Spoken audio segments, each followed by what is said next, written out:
नमस्कार दोस्तों, आप सभी का दोबारा से स्वागत है हमारे YouTube channel audio book by Mansa. अगर अभी तक आपने हमारे चैनल को सब्सक्राइब नहीं किया है तो कृपया चैनल को सब्सक्राइब कर लें। रिच डैड पुअर डैड, पहला अध्याय।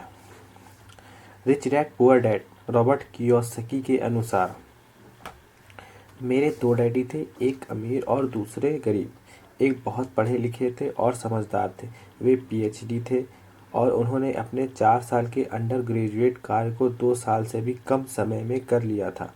इसके बाद वे आगे पढ़ने के लिए Stanford university, university of Chicago तथा नॉर्थ वेस्टर्न यूनिवर्सिटी गए और यहाँ सब उन्होंने पूरी तरह से स्कॉलरशिप के सहारे किया। मेरे दूसरे डैडी 8वीं से आगे नहीं पढ़े थे। दोनों ही अपने करियर में सफल थे। दोनों ने ज़िंदगी भर कड़ी मेहनत की थी। दोनों ने ही काफ़ी पैसा कमाया था, परंतु उनमें से एक पूरी ज़िंदगी पैसे के लिए परेशान होता रहा। दूसरा हवाई के सबसे अमीर व्यक्तियों में से एक बन गया। एक के मरने पर उसके परिवार, चर्च और ज़रूरतमंदों के करोड़ों डॉलर की दौलत मिली। दूसरा अपने पीछे कर्ज छोड़ गया। मेरे दोनों डैडी इरादे के पक्के, चमत्कारी और प्रभावशाली थी। दोनों ने मुझे सलाह दी, परंतु उनकी सलाह एक सी नहीं थी। दोनों ही शिक्षा पर बहुत जोर देते थे, परंतु उनके द्वारा समझाए गए पढ़ाई के विषय अलग अलग थे।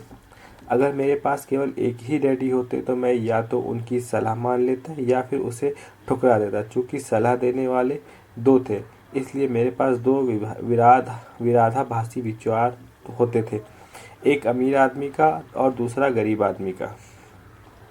किसी भी एक विचार को सीधे सीधे मान लेने या ना मानने के बजाय मैं उनकी सलाहों पर काफ़ी सोचा करता था, उनकी तुलना करता था और फिर खुद के लिए फैसला किया करता था।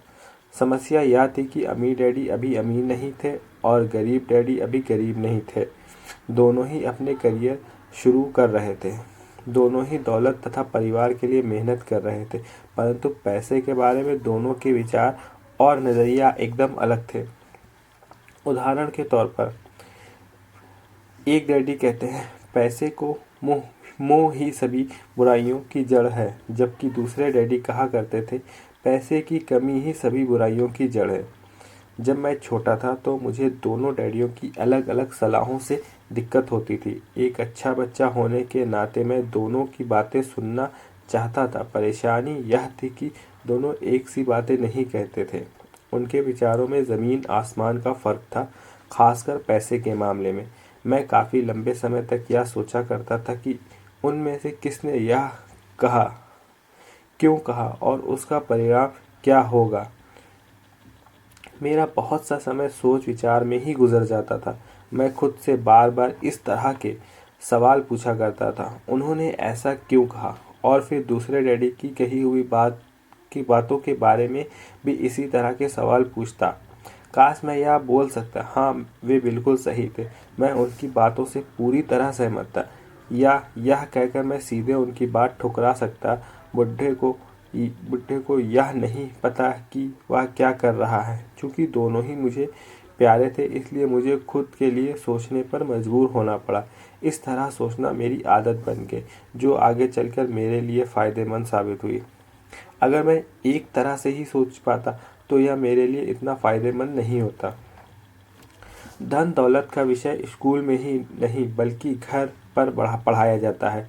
शायद इसीलिए अमीर लोग और ज़्यादा अमीर होते हैं, जबकि गरीब और ज़्यादा गरीब होते जाते हैं और मध्य वर्ग कर्ज में डूबा रहता है। हम में से ज़्यादातर लोग पैसे के बारे में अपने माता पिता से सीखते हैं। कोई गरीब पिता अपने बच्चे को पैसे के बारे में क्या सिखा सकता है? वह सिर्फ इतना ही कह सकता है, स्कूल जाओ और मेहनत से पढ़ो। हो सकता है वह बच्चा अच्छे नंबर से कॉलेज की पढ़ाई पूरी कर ले, फिर भी पैसे के मामले में उसकी मानसिकता और उसका सोचने का ढंग एक गरीब आदमी जैसा ही बना रहेगा। यह सब उसने तब सीखा था जब वह छोटा बच्चा था। धन का विषय स्कूलों में नहीं पढ़ाया जाता। स्कूलों में शैक्षणिक और व्यावसायिक निपुणताओं पर जोर दिया जाता है, न कि धन संबंधी निपुणता पर। इससे यह साफ हो जाता है कि स्मार्ट बैंकर्स, डॉक्टर्स और अकाउंटेंट्स के स्कूल में अच्छे नंबर आते हैं, वे जिंदगी भर पैसे के लिए संघर्ष क्यों करते हैं। हमारे देश में जो भारी कर्ज लदा हुआ है वह काफ़ी हद तक उन उच्च शिक्षित राजनेताओं और सरकारी अधिकारियों के कारण है जो आर्थिक नीतियां बनाते हैं, और मज़े की बात यह है कि वे धन के बारे में बहुत कम जानते हैं। मैं अक्सर नई सदी में आने वाली समस्याओं के बारे में सोचता हूँ। तब क्या होगा जब हमारे पास ऐसे करोड़ों लोग होंगे जिन्होंने आर्थिक और चिकित्सीय मदद की ज़रूरत होगी। धन संबंधी मदद के लिए या तो वे अपने परिवार पर या फिर सरकार पर निर्भर होंगे। क्या होगा जब मेडिकेयर और सोशल सिक्योरिटी के पास का पैसा खत्म हो जाएगा? किस तरह कोई देश तरक्की कर पाएगा अगर पैसे के बारे में पढ़ाई की जिम्मेदारी माता पिता के ऊपर छोड़ दी जाएगी, जिनमें से ज़्यादातर गरीब हैं या गरीब होंगे? क्योंकि मेरे पास दो प्रभावशाली डैडी थे, इसलिए मैंने दोनों से ही सीखा। मुझे दोनों की सलाह पर सोचना पड़ता था। इस तरह से सोचते सोचते मैंने यह भी जान लिया कि किसी व्यक्ति के विचार उसकी ज़िंदगी पर कितना ज़बरदस्त प्रभाव डाल सकते हैं। उदाहरण के तौर पे मैं एक डैडी को यह कहने की आदत थी, मैं इसे नहीं खरीद सकता। दूसरे डैडी इन शब्दों के इस्तेमाल से चिढ़ते थे। वे ज़ोर देकर कहते थे कि मुझे इसके बजाय यह कहना चाहिए कि मैं इसे कैसे खरीद सकता हूँ। पहला वाक्य नकारात्मक है और दूसरा प्रश्नवाचक। एक में बात खत्म हो जाती है और दूसरे में आप सोचने के लिए मजबूर हो जाते हैं। मेरे जल्द ही अमीर बनने वाले डैडी ने मुझे समझाया कि जब हम कहते हैं मैं इसे नहीं खरीद सकता तो हमारा दिमाग काम करना बंद कर देता है। इसके बजाय जब हम यह सवाल पूछते हैं मैं इसे कैसे खरीद सकता हूँ तो हमारा दिमाग काम करने लगता है।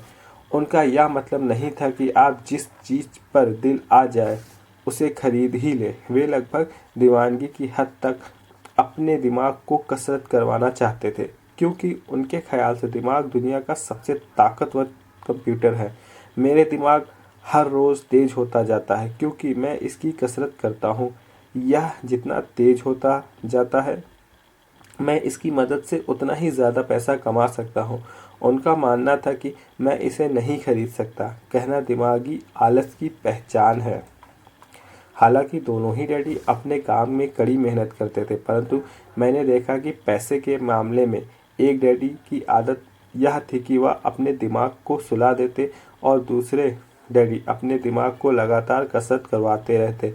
इसके दीर्घकालीन परिणाम यह हुआ कि एक डैडी आर्थिक रूप से बहुत अमीर होते चले गए जबकि दूसरे डैडी लगातार कमज़ोर होते गए। इसे इस तरह से समझे कि एक व्यक्ति हर रोज़ कसरत करने के लिए जिम जाता है जबकि दूसरा व्यक्ति अपने सोफे पर बैठकर टीवी देखता रहता है।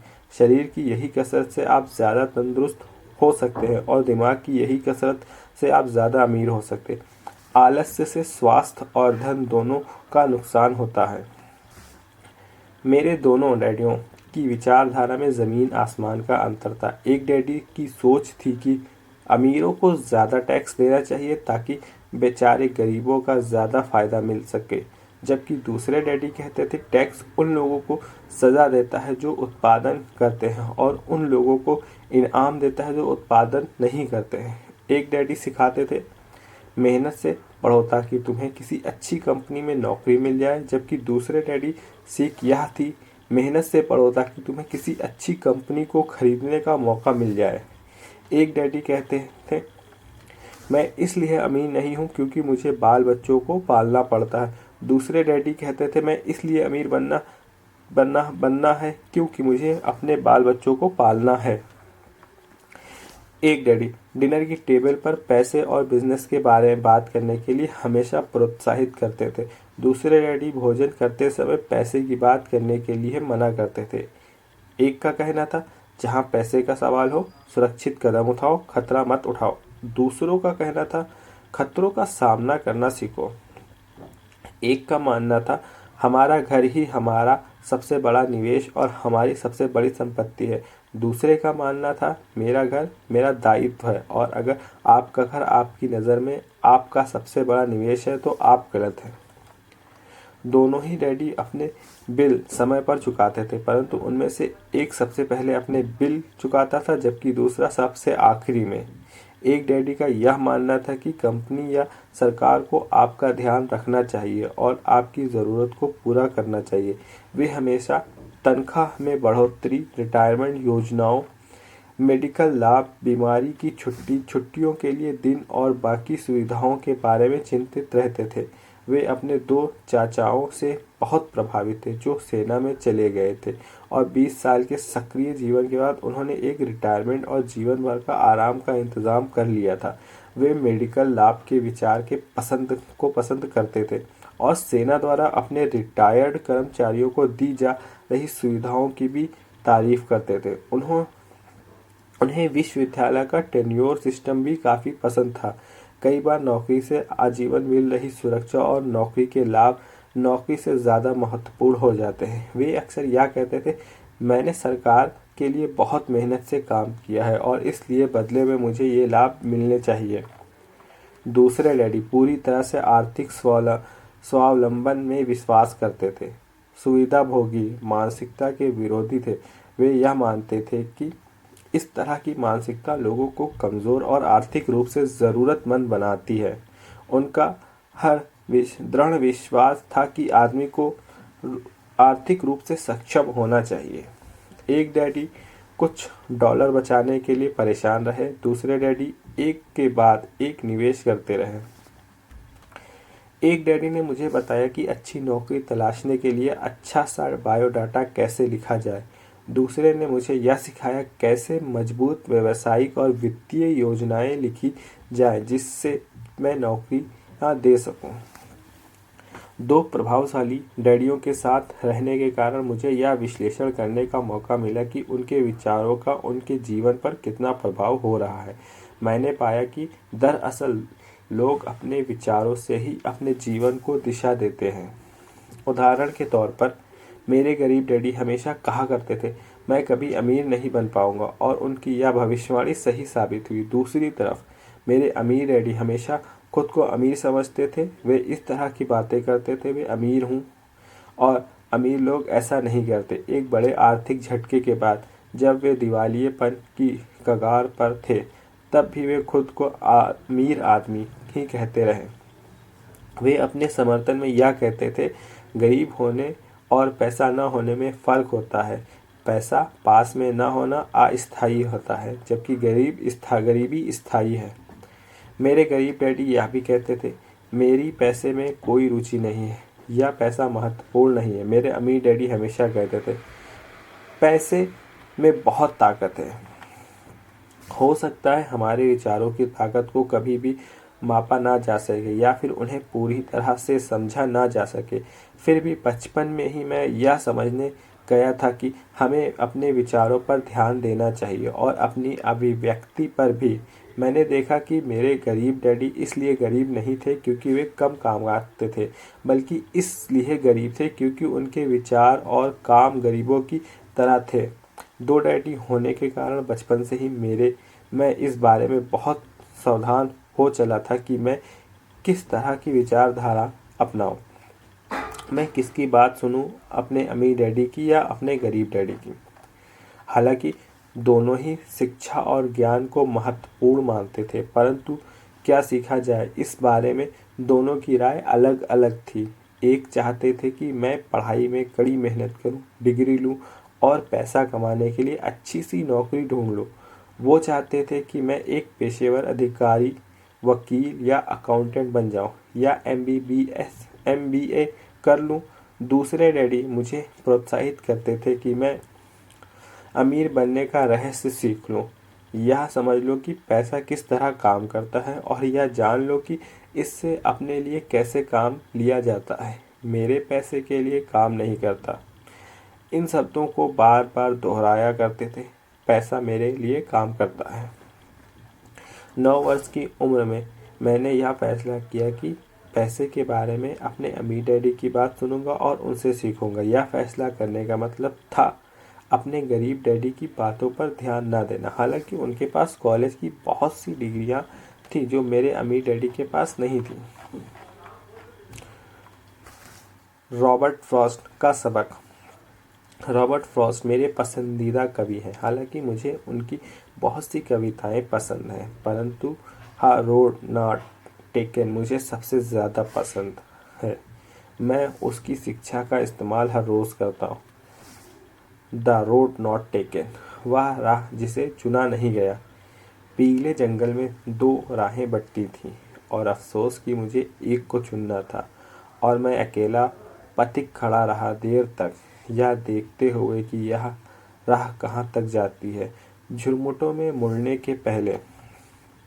फिर मैंने दूसरी राह चुनी, उतनी ही सुंदर और शायद बेहतर भी, क्योंकि यहाँ घास ज़्यादा थी और कम लोग गुजरे थे। हालांकि लोगों ने गुजरने से यहाँ भी उतना ही नुकसान हुआ, और दोनों ही उस सुबह बराबर थी। पत्तियों पर काले कदम नहीं थे, और मैंने पहली को अगले दिन के लिए रखा, पर यह जानते हुए कि किस तरह रास्ते निकलते हैं। मुझे शक था कि वो मैं कभी लौटूंगा। मैं आह भर कर कहूँगा, आज से सदियाँ बाद शायद एक जंगल में दो राहें बंटती थी और मैंने कम चली हुई राह को चुना, और इसी बात से सारा फर्क पड़ा। Robert Frost 1960। और इसी बात से यह सारा फर्क पड़ा। बहुत समय गुजर चुका है, पर मैं अब भी अक्सर रॉबर्ट फ्रॉस्ट की कविता पर चिंतन करता रहता हूँ। पैसे के बारे में अपने पढ़े लिखे डैडी की सलाह और नज़रिए को ना सुनने का मेरा फैसला दुखद था, परंतु यह एक फैसला था जिसने मेरी ज़िंदगी की दिशा तय कर दी। एक बार मैंने यह फैसला कर लिया कि मुझे किसकी बात सुननी है, तो उसके बाद मेरी धन संबंधी शिक्षा शुरू हो गई। मेरे अमीर डैडी ने 30 साल से भी ज़्यादा समय तक सिखाया, जब तक कि मेरी उम्र 39 साल नहीं हो गई, और उसके बाद उन्होंने सिखाना बंद कर दिया। उन्होंने यह देखा था कि मैं वह सब समझ चुका हूँ जो मेरे मोटी बुद्धि में भरने की कोशिश कर रहे थे। पैसा एक तरह की ताकत है, परंतु इससे भी बड़ा ताकत वित्तीय शिक्षा। पैसा तो आता और जाता रहता है, परंतु अगर आप यह जानते हैं कि पैसा किस तरह से काम करता है, तो आप ज़्यादा ताकतवर हो जाते हैं और आप दौलत को कमाना शुरू करते हैं। केवल सकारात्मक चिंतन से ही समस्या हल नहीं हो सकती, क्योंकि ज़्यादातर लोग स्कूल में पढ़ते हैं और वे कभी यह नहीं सीख पाते कि पैसा किस तरह से काम करता है। इसलिए वे पैसे के लिए काम करने में अपनी सारी ज़िंदगी बर्बाद कर देते हैं। मेरी शिक्षा जब शुरू हुई तब मैं केवल 9 साल का था, और इसी कारण मेरे अमीर डैडी ने मुझे जो पाठ पढ़ाए वे बहुत आसान थे, और सारी बातों को छोड़कर विचार किया जाए तो उन्होंने मुझे 30 साल तक कुल 6 महत्वपूर्ण पाठ पढ़ाए। यह पुस्तक उन्हीं 6 पाठों के बारे में है, और इससे भी उतना ही आसान बनाने की कोशिश की गई है जितना कि मेरे अमीर डैडी ने इन्हें मेरे लिए आसान बनाया था। यह पाठ आपके लिए जवाब की तरह नहीं लिखे गए हैं, बल्कि मार्गदर्शक की तरह लिखे गए हैं। ऐसे मार्गदर्शक जो अमीर बनने में और आपके बच्चों की मदद करेंगे, चाहे बदलती हुई इस अनिश्चित दुनिया में कुछ भी होता रहे। सबक नंबर 1, अमीर लोग पैसे के काम नहीं करते। सबक नंबर, पैसे की समझ क्यों सिखाई जानी चाहिए। सबक नंबर 3, अपने काम से काम रखो। सबक नंबर 4, टैक्स का इतिहास और कॉरपोरेशन की ताकत। सबक नंबर 5, अमीर लोग पैसे का आविष्कार करते हैं। सबक नंबर 6, सीखने के लिए काम करें, पैसे के लिए काम ना करें। धन्यवाद।